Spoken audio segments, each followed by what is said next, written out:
ഈ പ്രപഞ്ചത്തിൽ നമുക്ക് നേടിയെടുക്കാനാകാത്തതായി എന്താണ് ഉള്ളതെന്ന് ഉണ്ടാകും. എന്റെ മനസ്സിലും ഈ ചോദ്യം ഉദിക്കാറുണ്ട്. ഞാൻ ചിന്തിക്കാറുണ്ട്, അങ്ങനെ എന്താണ് ഈ പ്രപഞ്ചത്തിൽ നേടിയെടുക്കാൻ സാധിക്കാത്തതായി ഉള്ളതെന്ന്.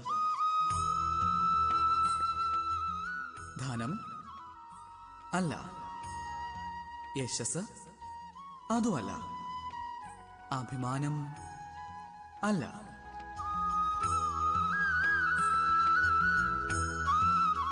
സ്നേഹം അല്ല. പിന്നെ എന്താണ് നമുക്ക് നേടിയെടുക്കാൻ സാധിക്കാത്തതായി ഉള്ളത്? ചിന്തിച്ചു നോക്കൂ. ഉത്തരം ഇതാണ്: നമ്മുടെ സ്വന്തം തെറ്റുകൾ, നമ്മുടെ സ്വന്തം ദോഷങ്ങൾ. അതൊരിക്കലും ആർക്കും ലഭിക്കില്ല. അഥവാ ഇത് മനസ്സിലായാൽ തന്നെ ആരും സ്വന്തം തെറ്റ് അംഗീകരിക്കാൻ തയ്യാറാവുകയുമില്ല.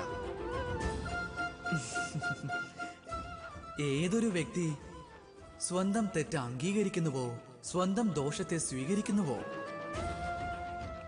അവർക്ക് പ്രപഞ്ചത്തിലെ എന്ത് സ്വന്തമാക്കുന്നതിനും ഒരു തടസ്സത്തെയും അഭിമുഖീകരിക്കേണ്ടതായി വരുന്നില്ല. അതിനാൽ ആത്മവിശ്വാസം തീർച്ചയായും ഉണ്ടാകണം. നമ്മിൽ നിന്നും ഒരു തെറ്റുപോലും ഉണ്ടാകാതിരിക്കാനായി പരിശ്രമിക്കേണ്ടതായുണ്ട്. അതിനായി സമർപ്പണം ചെയ്യൂ. ഇനി നിങ്ങളിൽ നിന്നും എന്തെങ്കിലും തെറ്റ് സംഭവിച്ചാൽ അത് അംഗീകരിക്കുക, അത് തിരുത്തുവാനായി പരിശ്രമിക്കുക. നിങ്ങളുടെ ജീവിതം സന്തോഷഭരിതമായി മാറുന്നതാണ്. രാധേ രാധേ.